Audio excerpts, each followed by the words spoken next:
Hi ಎಲ್ಲರಿಗೂ ನಮಸ್ಕಾರ. Welcome back to my channel. ಇವತ್ತಿನ ವಿಡಿಯೋದಲ್ಲಿ ಪೋಷಕಾಂಶಗಳು ಹೇರಳವಾಗಿರುವಂಥದ್ದು ಹಾಗೆ ತುಂಬಾ ಆಂಟಿ ಆಕ್ಸಿಡೆಂಟ್ಸು ತುಂಬಿರುವಂತಹ ಹೆಸರುಕಾಳು ಮೊಳಕೆ ಸಾರನ್ನು ಪೋಷಕಾಂಶಗಳು ನಷ್ಟ ಆಗದೆ ಮಾಡೋ ವಿಧಾನ ಹೇಗೆ ಅಂತ ತಿಳ್ಕೊಳ್ಳೋಣ ಬನ್ನಿ. ಇದು ಬಹಳನೇ ರುಚಿಯಾಗಿ ಇರುತ್ತೆ, ಹಾಗೆ ನಮಗೆ ಬೇಕಾಗಿರುವಂಥ ಪೋಷಕಾಂಶಗಳನ್ನು ಕೂಡ ಒದಗಿಸುತ್ತೆ.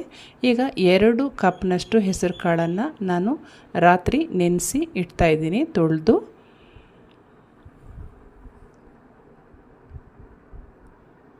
ಚೆನ್ನಾಗಿ ತೊಳ್ಕೊಂಡು ನಂತರ ಹೆಚ್ಚು ನೀರನ್ನು ಹಾಕಿ ಇದನ್ನು ನೆನೆಸಿಡಬೇಕಾಗತ್ತೆ. ಪ್ಲೇಟನ್ನು ಮುಚ್ಚಿ. ಇದು ಹೆಚ್ಚು ನೀರು ತಗೊಳ್ಳುತ್ತೆ ಹೆಸರು ಕಾಳು ನೆನೆಯೋದಕ್ಕೆ. ಮತ್ತು ನೀವು ಬೆಳಗ್ಗೆ ಎದ್ದಾಗ ಇದನ್ನು ಚೆಕ್ ಮಾಡಿದ್ರೆ ನೋಡಿ, ಕಾಳೆಲ್ಲ ಈ ರೀತಿ ಚೆನ್ನಾಗಿ ನೀರನ್ನು ಹೀರಿಸ್ಕೊಂಡು ದಪ್ಪ ಆಗಿರುತ್ತೆ. ಈಗ ತೊಳೆದು ಅದನ್ನು ಸೋಸ್ಕೋಬೇಕು.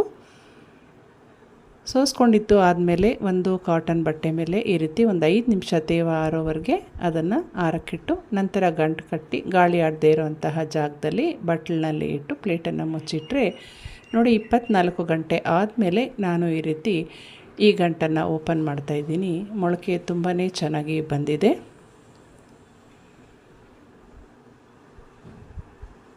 ತುಂಬ ಉದ್ದ ಕೂಡ ಮೊಳಕೆ ಬರಬಾರ್ದು, ಅಂದರೆ 2 ದಿನ ಆ ರೀತಿ ಎಲ್ಲ ಇಡಬಾರ್ದು ಅಂತ ಡಯಟಿಷಿಯನ್ಸು ಹೇಳ್ತಾರೆ. ಈಗ ಬೇಕಾಗಿರೋಂಥ ಪ್ರಮಾಣದಲ್ಲಿ ನನಗೆ ಮೊಳಕೆ ಬಂದಿದೆ, ಸಾರಿಗೆ ಬೇಕಾಗಿರೋ ಅಷ್ಟು. ಈಗ ನಾನು ಒಂದು 2 ಹಿಡಿಯಷ್ಟು ಕಾಳನ್ನು ಪಕ್ಕಕ್ಕೆ ತೆಗೆದು ಇಟ್ಕೊಂಡು ಇನ್ನು ಉಳಿದಿದ್ದನ್ನು ಸಾಂಬಾರಿಗೆ ಮಾಡ್ಕೋತೀನಿ.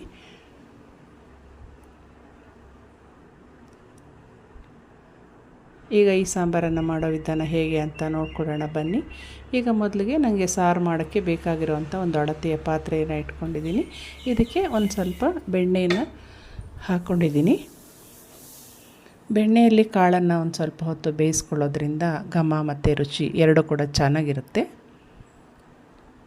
ಒಂದು ಟೊಮೆಟೊ ಹುಳಿ ಮತ್ತು ರುಚಿಗೋಸ್ಕರ ಸಾಂಬಾರಿಗೆ ನಾನಿಲ್ಲಿ ಸೇರಿಸ್ಕೊಳ್ತಾ ಇದ್ದೀನಿ. ಟೊಮೆಟೊ ಒಂದು ಸ್ವಲ್ಪ ಬೆಂದಿದ್ದು ಆದಮೇಲೆ ನಾವು ಮೊಳಕೆ ಮಾಡಿಟ್ಕೊಂಡಿರೋಂತಹ ಹೆಸರು ಕಾಳನ್ನು ಇಲ್ಲಿ ಸೇರಿಸ್ಕೊಳ್ಳೋಣ.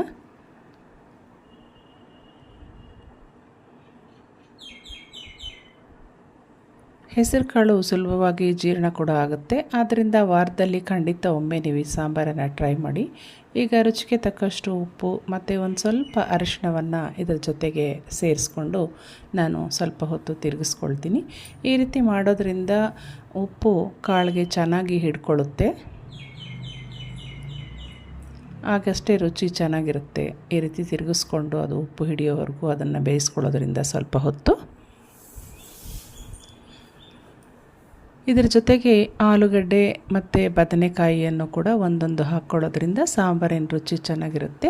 ಈಗ ಒಂದು ಆಲೂಗಡ್ಡೆಯನ್ನು ನಾನು ತೊಳೆದು ಕಟ್ ಮಾಡಿ ಇಟ್ಕೊಂಡಿದ್ದೀನಿ. ಈಗ ಅದನ್ನು ಇದಕ್ಕೆ ಕಾಳಿನ ಜೊತೆಗೆ ಸೇರಿಸ್ಕೊತೀನಿ. ಕಾಳಿನ ಜೊತೆಗೆ ಇದನ್ನು ಸೇರಿಸ್ಕೊಂಡು ಒಂದು 2 ನಿಮಿಷ ಹಾಗೆ ತಿರುಗಿಸ್ಕೊಂಡು ನಮಗೆ ಬೇಕಾಗಿರೋವಂಥ ಪ್ರಮಾಣದಲ್ಲಿ ನೀರನ್ನು ಇದಕ್ಕೆ ಸೇರಿಸ್ಕೋಬೇಕು. ಕಾಳು ಬೇಯಲಿಕ್ಕೆ ಎಷ್ಟು ನೀರು ಬೇಕೋ ಅಷ್ಟು ನೀರನ್ನು ಹಾಕಬೇಕು. ಬದನೆಕಾಯಿಯನ್ನು ಒಂದು ಸ್ವಲ್ಪ ತಡವಾಗಿ ಹಾಕ್ಕೋಬೇಕು. ಈಗ ಇದನ್ನು ಸ್ವಲ್ಪ ಹೊತ್ತು ಮುಚ್ಚಿ ಬೇಯಿಸ್ಕೊಳ್ಳೋಣ. ಇದು ಒಂದು ಸ್ವಲ್ಪ ಬೆಂದಿದ್ದು ಆದಮೇಲೆ ಈಗ ಒಂದು ಬದನೆಕಾಯಿಯನ್ನು ಕಟ್ ಮಾಡಿ ಇಟ್ಕೊಂಡಿದ್ದೀನಿ ನಾನು, ಅದನ್ನು ಇದಕ್ಕೆ ಸೇರಿಸ್ಕೊಳ್ತೀನಿ.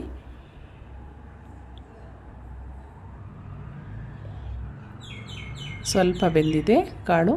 ಈಗ ಬದನೆಕಾಯಿಯನ್ನು ಇದಕ್ಕೆ ಹಾಕ್ಕೊಂಡು ಒಂದು ಸ್ವಲ್ಪ ಉಪ್ಪು ಸೇರಿಸ್ಕೊಂಡು, ಈಗ ನೋಡಿ ನೀರಿನ ಅಂಶ ಕಡಿಮೆ ಇದೆ ಅಂತ ಅನ್ನಿಸ್ತು, ಒಂದು ಸ್ವಲ್ಪ ಹಾಗೆ ನೀರನ್ನು ಸೇರಿಸ್ಕೊಂಡು ಈಗ ಇದನ್ನು ಇನ್ನೂ ಸ್ವಲ್ಪ ಹೊತ್ತು ಬೇಯಕ್ಕೆ ಇಡ್ತೀನಿ.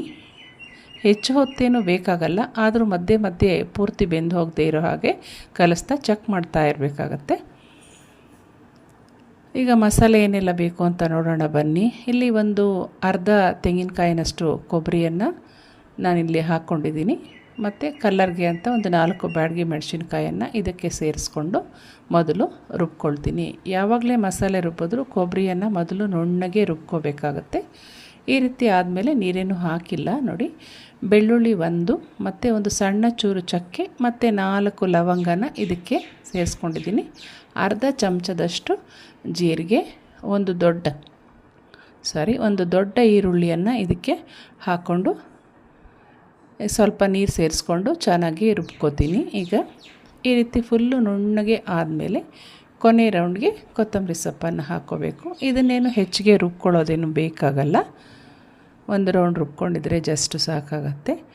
ಈಗ ಕಾಳು ಬೆಂದಿದೆಯಾ ಅಂತ ನಾವು ಚೆಕ್ ಮಾಡ್ಕೋಬೇಕು. ಒಂದು 80 ಭಾಗದಷ್ಟು ಕಾಳು ಬೆಂದಿದ್ದರೆ ಸಾಕಾಗತ್ತೆ. ಕೈಯಿಂದ ಸ್ವಲ್ಪ ಪ್ರೆಸ್ ಮಾಡಿ ನಾವು ನೋಡಿದಾಗ ಇನ್ನೂ ಒಂದು ಸ್ವಲ್ಪ ಗಟ್ಟಿ ಅಂಶ ಇದೆ ಅಂತ ಅನ್ನಿಸ್ದಾಗ್ಲೇ ಮಸಾಲೆಯನ್ನು ಇದಕ್ಕೆ ಸೇರಿಸ್ಕೋಬೇಕು. ತುಂಬ ಬೆಂದು ಹೋದ್ಮೇಲೆ ಮಸಾಲೆ ಹಾಕೋದ್ರಿಂದ ನಂತರ ಇನ್ನೂ ನುಣ್ಣಗಾಗ್ಬಿಡುತ್ತೆ. ಆದ್ದರಿಂದ ಕಾಳು ಪೂರ್ತಿ ಬೇಯೋದು ಬೇಡ, ಇನ್ನೂ ಒಂದು ಸ್ವಲ್ಪ ಬೇಯಬೇಕು ಅನ್ನೋವಾಗಲೇ ನಾವು ಮಸಾಲೆನ ಸೇರಿಸ್ಕೋಬೇಕು. ನೋಡಿ, ಇಲ್ಲಿ 1 ಚಮಚದಷ್ಟು ಕಾಳನ್ನು ನಾನು ತೆಗೆದು ಪಕ್ಕಕ್ಕೆ ಇಟ್ಕೊಳ್ತಾ ಇದ್ದೀನಿ. ಯಾಕೆ ಅಂತ ನೀವು ಗೆಸ್ ಮಾಡಿ, ನಂತರ ನಾನು ಹೇಳ್ತೀನಿ. ಈಗ ರುಬ್ಬಿಟ್ಕೊಂಡಿರೋಂಥ ಮಸಾಲೆಯನ್ನು ಈಗ ಇದಕ್ಕೆ ಸೇರಿಸ್ಕೊಳ್ತೀನಿ.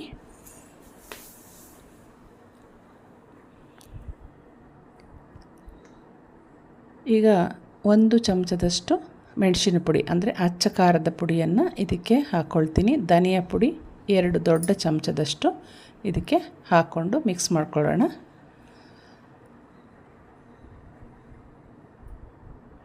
ಇದರ ನಂತರ ನಾವು ತೆಗೆದಿಟ್ಕೊಂಡಿದ್ವಲ್ಲ ಕಾಳು, ಅದನ್ನು ಸ್ವಲ್ಪ ನೀರು ಸೇರಿಸಿ ಮಿಕ್ಸಿಯಲ್ಲಿ ನುಣ್ಣಗೆ ರುಬ್ಕೊಂಡು ಈಗ ಇದಕ್ಕೆ ಹಾಕ್ಕೊಳ್ಳೋಣ. ಈ ರೀತಿ ಮಾಡೋದ್ರಿಂದ ನಮಗೆ ತಿಳಿಸಾರು ಹೆಚ್ಚಿಗೆ ಬರುತ್ತೆ, ಹಾಗೆ ಸಾರಿನ ರುಚಿ ಕೂಡ ಚೆನ್ನಾಗಿ ಇರುತ್ತೆ. ಇದು ಮಾಡದೆ ಹೋದರೆ ನಿಮಗೆ ಹೆಚ್ಚು ತಿಳಿಸಾರು ಬರೋಲ್ಲ, ಸಾರು ಬರೀ ಕಾಳಾಗಿಯೇ ಉಳ್ಕೊಳ್ಳುತ್ತೆ. ನೋಡಿ, ಈಗ ಸಾಂಬಾರು ಹೆಚ್ಚಿಗೆ ಬಂದಿದೆ. ಈಗ ಸ್ವಲ್ಪ ತಿಳಿ ಅಂತ ಅನಿಸಿದ್ರು ಕೂಡ ಇನ್ನೊಂದು 5 ನಿಮಿಷ ನಾವು ಕುದಿಸ್ಬೇಕಲ್ವ ಸಾಂಬಾರನ್ನ, ಅಷ್ಟರಲ್ಲಿ ಅದು ಗಟ್ಟಿಯಾಗಿಬಿಡುತ್ತೆ.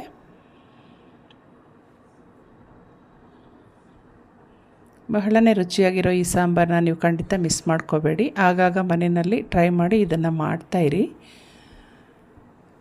ಹಾಗೆ ನನ್ನ ಚಾನಲ್ನ ಸಬ್ಸ್ಕ್ರೈಬ್ ಮಾಡ್ಕೊಳ್ಳಿ ಪ್ಲೀಸ್. ಆಲ್ಮೋಸ್ಟು ನಮ್ಮ ಸಾಂಬಾರು ಇನ್ನೇನು ರೆಡಿ ಆಯಿತು. ಈಗ ಕೊನೆ ಹಂತದಲ್ಲಿ ಒಂದು ಒಗ್ಗರಣೆ ಕೊಟ್ಕೋಬೇಕಲ್ವಾ, ಅದಕ್ಕೆ ಒಂದು 4 ಚಮಚದಷ್ಟು ಎಣ್ಣೆ ಹಾಕ್ಕೊಂಡಿದ್ದೀನಿ.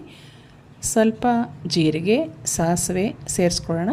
ಹಾಗೆ ಸಣ್ಣದಾಗಿ ಕಟ್ ಮಾಡ್ಕೊಂಡು ಇಟ್ಕೊಂಡಿರೋ ಅಂಥ ಒಂದು ಸ್ವಲ್ಪ ಈರುಳ್ಳಿಯನ್ನು ಹಾಕ್ಕೊಂಡಿದ್ದೀನಿ, ಕರಿಬೇವು, ಮತ್ತು ಲಾಸ್ಟಿಗೆ ಒಂದು ಸೀಕ್ರೆಟ್ ಇಂಗ್ರೀಡಿಯೆಂಟು, ತುಂಬ ಎಳೆದಾಗಿರೋಂಥ ಹಸಿ ಮೆಂತ್ಯ ಸೊಪ್ಪನ್ನು ಚೆನ್ನಾಗಿ ತೊಳೆದು ಸಣ್ಣಗೆ ಕಟ್ ಮಾಡಿ ಇಟ್ಕೊಂಡಿದ್ದೀನಿ. ಒಂದು ಸ್ವಲ್ಪನೇ ಇದೆ, ಅದನ್ನು ಈ ಒಗ್ಗರಣೆಯಲ್ಲಿ ಹಾಕ್ಕೊಂಡು ಬಾಡಿಸ್ಕೋಬೇಕು ಚೆನ್ನಾಗಿ.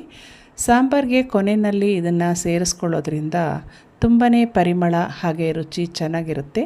ಇದನ್ನು ನೀವು ಟ್ರೈ ಮಾಡಿ ನೋಡಿ. ಯಾರಿಗೆಲ್ಲ ಮೆಂತ್ಯ ಸೊಪ್ಪು ಇಷ್ಟ ಇಲ್ಲ ಅಂದರೆ ಅವರು ಸ್ಕಿಪ್ ಮಾಡಬಹುದು, ಆದರೆ ನೀವು ಒಂದು ಸಲ ಈ ರೀತಿ ಮಾಡಿ ನೋಡಿ, ರುಚಿ ಚೆನ್ನಾಗಿ ಬರುತ್ತೆ. ನಂತರ ನೀವೇ ಇದನ್ನು ಹಾಕ್ಕೋತಾ ಇರ್ತೀರ ಸಾಂಬಾರಿಗೆ. ಯಾವಾಗಲೂ ಮೆಂತ್ಯ ಸೊಪ್ಪು ಆರೋಗ್ಯಕ್ಕೂ ಕೂಡ ಬಹಳನೇ ಒಳ್ಳೆಯದು. ಒಂದು ಸ್ವಲ್ಪ ಹೊತ್ತು ಈ ರೀತಿ ಎಣ್ಣೆಯಲ್ಲಿ ಬಾಡಿಸೋದ್ರಿಂದ ಸಣ್ಣಕ್ಕೆ ಹಚ್ಚಿ ಹಾಕಿದರೆ ಅದು ಬೇಗನೆ ಬೇಯ್ಕೊಳ್ಳುತ್ತೆ. ಈಗ ಆಲ್ಮೋಸ್ಟ್ ನಮ್ಮ ಒಗ್ಗರಣೆನೂ ರೆಡಿ ಆಯಿತು. ಈಗ ಇದನ್ನು ನಾವು ಸಾರಿಗೆ ಬಗ್ಗಿಸ್ಕೋಬೇಕು. ಇದು ಸಾಂಬಾರಿನ ಕೊನೆ ಹಂತ.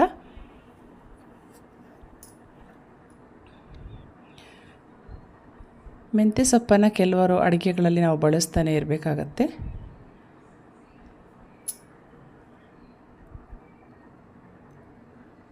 ಸಾಂಬಾರಿಗೆ ಈಗ ನಾನು ಬಗ್ಗಿಸ್ಕೊಳ್ತಾ ಇದ್ದೀನಿ ಒಗ್ಗರಣೆಯನ್ನು.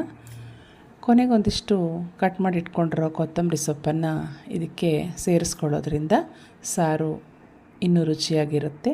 ಮುದ್ದೆ, ಚಪಾತಿ, ಪೂರಿ, ಬಟರ್ ನಾನ್ ಯಾವುದಕ್ಕಾದರೂ ಇದು ಒಳ್ಳೆ ಕಾಂಬಿನೇಷನ್ನು ಆಗಿರುತ್ತೆ. ಮಿಸ್ ಮಾಡ್ಕೋಬೇಡಿ ಈ ರೆಸಿಪಿಯನ್ನು. ನೀವು ಮನೆಯಲ್ಲಿ ಎಲ್ಲರಿಗೂ ಇಷ್ಟ ಆಗುತ್ತೆ. ನೋಡಿ, ಕೊತ್ತಂಬರಿ ಸೊಪ್ಪನ್ನು ಒಂದು ಸ್ವಲ್ಪ ಹಾಕ್ಕೊಳ್ಳೋದ್ರಿಂದ ಸಾರು ಇನ್ನೂ ಕಲರ್ಫುಲ್ಲಾಗಿ ಕಾಣಿಸ್ತಾ ಇದೆ, ಹಾಗೆ ಘಮನೂ ಕೂಡ ಚೆನ್ನಾಗಿದೆ.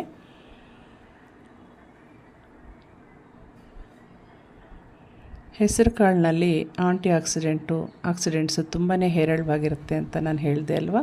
ನೋಡಿ, ಇವತ್ತು ಮುದ್ದೆಗೆ ಕಾಂಬಿನೇಷನ್ ಆಗಿ ನಾನು ಈ ಸಾಂಬಾರನ್ನ ಮಾಡಿರೋ ಅಂಥದ್ದು ಬಹಳನೇ ರುಚಿಯಾಗಿ ಬಂದಿತ್ತು. ನೀವು ಕೂಡ ಟ್ರೈ ಮಾಡಿ, ಹಾಗೆ ಹೇಗೆ ಬಂದಿತ್ತು ಅಂತ ಕಮೆಂಟ್ ಮಾಡಿ. Thank you for watching.